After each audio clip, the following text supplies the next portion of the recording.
네, 안녕하세요 여러분, 반갑습니다. 저는 청주대학교 소프트웨어 융합학부의 노기섭 교수입니다. 제가 유튜브에 소프트웨어 꼰대 강의, 예, 제가 재밌게 강의는 못하고 좀 구체적으로 하는데 좀 지루할 수 있는 부분들이 많아서 이제 꼰대 강의라는 이름을 붙여서 유튜브에 이제 틈틈이 강의를 올리고 있습니다. 자, 그래서 오늘 다룰 내용, 오늘이 아니라 이제 계속 좀 동영상을 나눠서 올려야 될 것 같아요. 이번에 다룰 내용은 솔리드 프린시플이란 걸 좀 다뤄볼까 합니다. 이게 원칙이죠. 제가 대학에서 강의를 하면서 강의하는 내용 중에 소프트웨어 공학이라는 과목이 있습니다. 이 과목에서는 뭐 소프트웨어 계획부터 그다음에 요구 분석, 그다음에 설계, 설계, 그래서 구현, 뭐 테스트, 기타 등등 뭐 이런 것들을 다루는 과목이 소프트웨어 공학이 되는데, 소프트웨어 이제 설계 파트로 들어가면, 이쪽에 가게 되면 여기서 다루는 내용이 객체 지향 설계라는 게 있습니다. 그래서 오브젝트 오리엔티드 디자인, 아니면 프로그래밍을 하게 되면 오브젝트 오리엔티드 프로그래밍, 뭐 이런 용어로 뭐 다양하게 쓰이게 됩니다. 용어가 중요한 건 아니고요. 이거를 강의할 때 항상 나오는 게 이 솔리드 원칙이란 게 나와요. 이 솔리드 원칙이 강의 시간에만 들으면 좀 이해하기 어렵습니다. 어려워요. 그래서 좀 시간이 되면 이거를 좀 구체적으로 좀 설명을 하는 동영상을 찍어 놓으면 학생들이 좀 뭐 시간 되면 관심 있는 사람들이 와서 들으면 좋겠다라고 평소에 생각을 하고 있었는데, 마침 시간이 돼서 이쪽 솔리드 관련된 부분들에 대한 동영상을 찍기 시작했습니다. 그래서 오늘은 이 솔리드에 대한 전반적인 거를 전체 다 이제 꼰대처럼 재미없지만 뭐 들어볼 만하게 한번 최대한 찍어보도록 하겠습니다. 먼저 전체적인 것들을 먼저 한번 살펴보도록 할게요. 객체지향 설계를 하려면 아무래도 객체지향 설계에 등장하는 개념들에 대해서 먼저 알고 있어야 될 필요가 있습니다.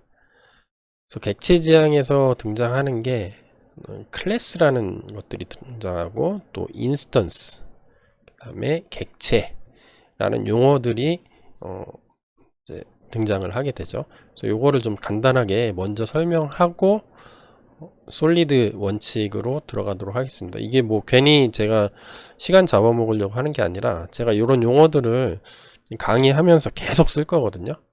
계속 쓸 거라서 이런 용어들을 알고 계셔야 돼요. 먼저 클래스라고 하는 거는 공통되는 것들을 묶어서 대표적인 이름을 붙여준 거를 얘기를 합니다. 또 추상화의 결과라고 이제 부를 수가 있겠죠. 요거는 다른 말로 하면 뭐 설계도, 제가 수업 시간에는 뭐 붕어 빵틀 뭐 이런 식으로 표현을 많이 하고 있습니다. 이것도 뭐 이걸 표현하는 방법은 많습니다. 여러 가지 강의하시는 분에 따라서 다 다른데요. 그래서 추상화라는 거는 뭐냐면 공통적인 거를 뽑아낸 거죠. 여러분들 예를 들어서 사람을 표현할 수 있는 것들은 뭐가 있을까요? 되게 많죠. 뭐 이름도 있고, 뭐 성별도 있고, 뭐 나이도 있고, 기타 뭐 이거를 표현할 수 있는 방법은 무한대죠. 어떤 사람은 뭐 DNA 뭐 염기 서열로 표현을 하겠다 이러면 뭐 엄청나게 많은 거죠. 그래서 사람마다 어떤 공통적인 특징들을 갖는 것들은 엄청나게 많을 건데, 그 중에서 가장 대표적인 거, 내가 사람이라고 표현을 하면 누구든지 알아들을 수 있는 그런 정도로 이제 공통점만 뽑아내는 것들, 그런 것들을 이제 추상화라는 이제 표현을 합니다. 소프트웨어에서. 그래서 모든 것들이 이제 추상화의 결과죠. 제가 예를 들어서 뭐 자동차라고 이야기를 하면 제가 자동차는 뭐야? 이렇게 일일이 다 설명하지 않더라도 제가 자동차라고 말하는 순간 여러분들의 어떤 머릿속에는 자동차는 뭐 이렇게 해서 엔진을 달고 사람이 타고 뭐 이동하는 건가 보다 이렇게 알고 있죠. 이거는 왜 그래요? 이건 왜 그러냐면 추상화가 이미 여러분들 우리 사이에 추상화가 끝나 있다는 거죠. 근데 자동차에 대한 공통적인 특성들을 우리 머릿속에 이미 다 뽑아서 갖고 있다는 거죠. 그래서 소프트웨어를 설계할 때도 마찬가지가 되는 겁니다. 공통적인 특징들이 있어야 되겠죠. 이거를 묶어내는 것들을 이제 묶어낸 것을 클래스라고 부르고요. 자, 이제 인스턴스는 뭐냐면 인스턴스는 클래스가 메모리 공간상에 할당된 실체를 인스턴스라고 합니다. 자, 이런 어떤 설계도가 있으면 우리가 컴퓨터가 돌아가려면 반드시 어떻게 되죠? 현재까지의 컴퓨터 기술로 봤을 때는 램이라고 불리우는 메인 메모리에 적재가 돼야 돼요. 어떤 클래스가 메모리 상에 올라간 상태를 인스턴스라고 부릅니다. 그리고 객체는 상당히 광범위한데요. 어떤 명확한 의미를 담고 있는 대상, 그리고 클래스 프로그래밍 관점에서 봤을 때는 클래스에서 찍어낸 것들을 이제 변수라고 찍어내서 이름을 붙여준 거를 얘기하고, 또 객체는 이런 게 있죠. 식별자가 있고 이름이 붙어 있고요. 상태가 있죠. 왜냐하면 사람이라는 클래스를 뽑아냈는데 추상화를 끝내서 뭐 사람, 펄슨이라는 클래스를 만들면 얘를 가지고 초기화해서 뭐 P1이라는 객체의 어떤 이름을 지어주는 거죠. 식별자가 있는 거죠. 하면은 요렇게 되려면 얘가 메모리 공간상에 올라가야 되죠. 올라가서 메모리의 어느 특정 부분에 이 코드가 이제 기계어로 번역돼서 올라가 있겠죠. 이렇게 쭉 올라가 있을 겁니다. 요게 식별자죠. 식별자를 가지고 올라간 거. 그리고 얘는 사람이란 거는 여러 가지 속성들이나 메서드를 갖고 있는데 얘가 계속 바뀌죠. 어떤 특정 상태가 있는 거죠. 바뀌면. 지금 어떤 연산을 하기 전에 P1이라는 상태, 그리고 뭐 어떤 연산을 거친 후에 P1이라는 상태는 서로 다를 테니까요. 자, 상태가 있고 또 메소드도 있다. 뭐 메소드가 있어도 되고 뭐 없어도 되고 그렇죠. 자, 그래서 다시 한번 하면 클래스는 이런 것들이 있겠죠. 설계도죠, 설계도. 예를 들어서 핸드폰 설계도, 자동차 설계도. 얘는 추상화를 하는 거죠. 붕어빵에 붕어빵틀. 인데 이거를 재료를 집어넣어서 빵 찍어내면, 붕어빵을 예를 들면 빵틀에 그 재료를 집어넣어서 찍어내면 그때 붕어빵이 나오는 거죠. 이 상태를 이제 객체, 영어로 오브젝트라고 표현을 하게 됩니다. 자, 요런 이제 기본 지식을 가지고 이제 본격적으로 한번 넘어가 볼게요. 자, 그러면 솔리드는 뭐냐? 네, 이거는 재밌으라고 제가 집어넣은 건데요. 물리학에서는 이런 표현을 쓰죠. 어떤 물이 있으면 물은 상태에 따라서 변하죠. 얼음이 있고 그 다음에 물이 있고 수증기가 있죠. 물은 액체 상태. 물이라고 쓰면 안 돼. H2O 뭐 이렇게 쓰겠네요. 그래서 온도가 높아지면 수증기로 되고 온도가 막 영하로 떨어지면 얼음이 되는 거죠. 얼음처럼 이렇게 딱딱한 거를 이제 솔리드라고 하는데, 영어로 이제 gas, liquid, solid 이렇게 표현을 할 수가 있겠죠. 자, 근데 우리가 말하고 싶은 게 이제 솔리드가 이름이 똑같잖아요. 이렇게 요거는 아니고, 네. 그래서 여러분들이 기억할 때 솔리드 딱딱하다 뭐 이런 뜻이죠. 단단하다 이렇게 하는 게 아니라 우리가 다룰 거는 요거를 다루게 될 겁니다. 자, 소프트웨어 엔지니어링에서 솔리드라는 건 뭐냐면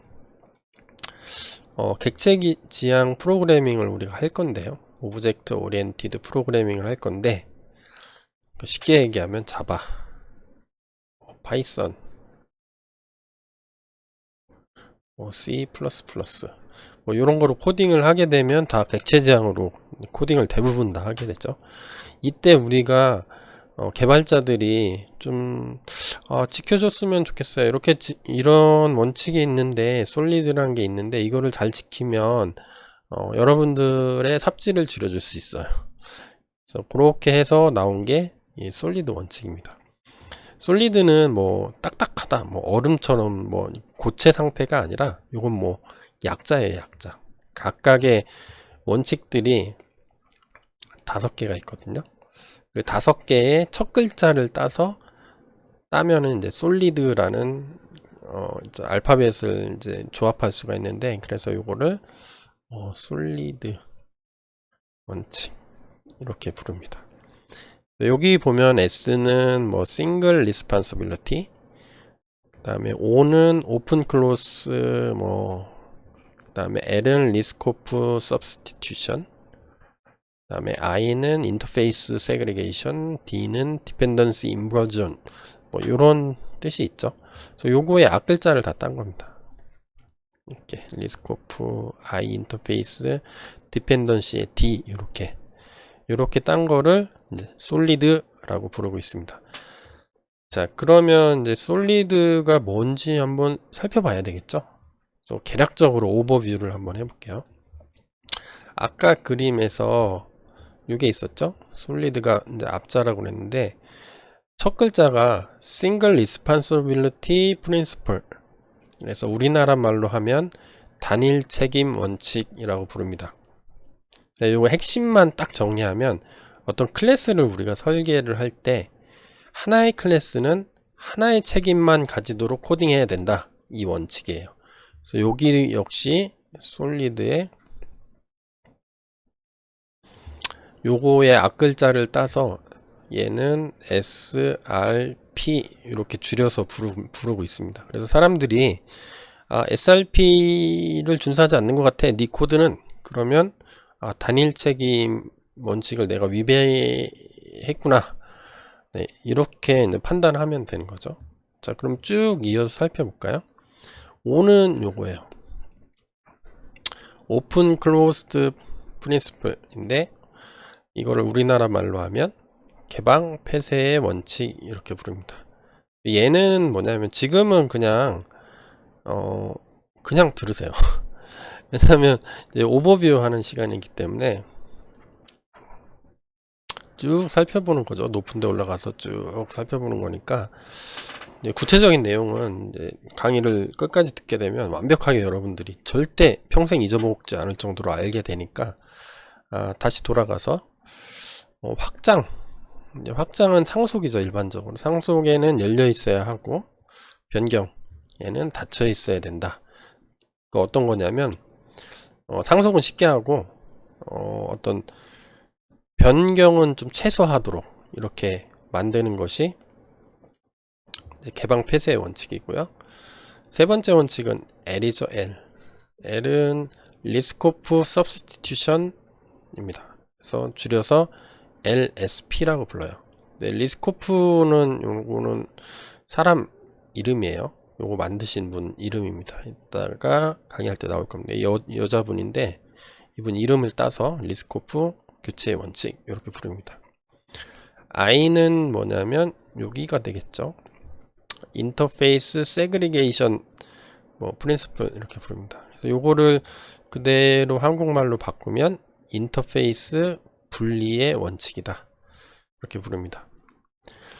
그래서 인터페이스 분리 원칙은 하나의 일반적인 인터페이스보다는 어떤 여기 설명이 빠졌네요. 리스코프 교체 원칙은 기반 클래스가 있어요. 부모 클래스에 어떤 기능들이 있는데 얘를 가지고 반대죠. 화살표는 상속을 받아서 A를 상속받아서 B라는 거를 코딩을 했어요. 근데 여기서 있는 어떤 기능들이 여기서 구현한 걸로 이렇게 바꿔치기 했을 때 그대로 작동해야 된다는 겁니다. 지금은 잘 이해가 안 되죠. 네. 근데 이거를 좀 이따가 네, 잘 설명해 드릴게요. 이게 어떤 의미인지. 그 다음에 인터페이스 분리는 하나의 일반적인 인터페이스보다는 구체적인 여러 개의 인터페이스가 낫다. 뭐 이런 겁니다. 그래서 인터페이스는 이제 그 기능에 맞게 각각 구현을 해서 사용을 해야 된다는 뜻이에요. 쉽게 얘기하면. 그 다음에 마지막으로 D라는 게 있죠. D는 당연히 여기겠죠. D는 Dependency Inversion Principle이에요. 한국말로 바꾸면 의존 관계 역전의 법칙. 역전을 뭐 치환 이렇게 부르시는 분들도 있습니다. 같은 얘기입니다. 뭐 한국말로 번역하기 나름인 거니까. 얘는 줄여서 DIP라고 부릅니다. 그래서 얘는 어떤 뜻이냐면 클라이언트는 구체 클래스가 아닌 추상 클래스에 의존해야 된다는 거예요. 인터페이스에. 잘 모르시겠죠? 네, 그러니까 내가 어떤 거를 어떤 의존 관계에 있는데 의존 관계에서 어떤 구체화된 데가 있어요. 구체화된 거. 구체화된 어떤 클래스를 내가 갖다가 쓰는 게 아니라, 왜냐면 구체화된 클래스는 변경 사항이 의존 관계가 있으면 얘가 바뀌면 얘도 바뀌어야 되거든요. 그래서 이 바뀌는 걸 최소화하는 거죠. 우리 삽질을 최소화하려면 어떤 추상 클래스가 있고 잘 안 바뀌는 거, 딱 박아놓은 거 있죠. 그런 거에 의존하도록 하고, 나머지 것들은 실제로 쓰는 것들은 이 추상 클래스를 구체화한 어떤 구체 클래스, 자식 클래스죠. 자식들이 구현대에서 이렇게 사용하는 방식, 이런 방식으로 가야 된다 라는 겁니다. 지금은 다 모르셔도 돼요. 천천히 제가 일일이 이론하고 이론 설명 PPT 보면서 설명해 드리고요. 이론이 끝나면 요거를 할 겁니다. 실습을 할 거예요. 실습 코딩을 같이 하면서 이게 왜 그런 거구나 라고 다 일일이 다 설명을 해 드릴 거니까 여러분들이 크게 뭐 현재 상태에서는 걱정을 안 하셔도 됩니다. 이제 비전공자도 좀 비전공자들도 쉽게 이해할 수 있도록 최대한 한번 설명을 하겠습니다. 제 강의는 일단 파이썬을 기반으로 강의를 할 거예요. 지금 오버뷰로 살펴봤는데 저는 자바랑 별로 안 친합니다. 저는 파이썬을 더 좋아하는데요. 그래서 모든 강의 실습은 요 파이썬으로, 여러분들도 파이썬이 더 좋죠. 자, 왜냐면 파이썬이 좀 간결하고 초보자들이 사용하기 정말 쉬운데 워낙 그 OOP의 기본이 근간이 되고 어떤 기본이 되는 프로그래밍 언어가 자바다 보니까 대부분의 어떤 블로그나 인터넷상에서 떠돌아다니는 것들은 이 솔리드 원칙을 설명하기 위해서 자바로 대부분 다 설명을 해놨어요. 그래서 오늘은 저는 파이썬을 가지고 설명을 할 거고요. 그래서 기본적으로 제 강의는 파이썬의 뭐 어떤 사용법 아니면 문법 요거를 뭐 설명하는 건 아닙니다. 그래서 여러분들이 파이썬 문법이나 사용법에 대한 기본은 어느 정도 알고 있어야 된다는 전제가 있습니다. 일반적으로 뭐 어느 정도 대충 파이썬 뭐 이렇게 난 한 번씩 써봤다 그러면 뭐 대부분 다 알아들으실 수가 있을 겁니다. 그래서 코딩 수업은 VS 코드를 이용해서 강의를 같이 진행하도록 하겠습니다. 강의가 길어질 수가 있으니까 잠깐 끊었다가 첫 번째 원칙인 아니죠, 이게 아니죠. 첫 번째 원칙인 요 SRP 단일 책임 원칙부터 이제 확실하게 들어가서 살펴보도록 하겠습니다.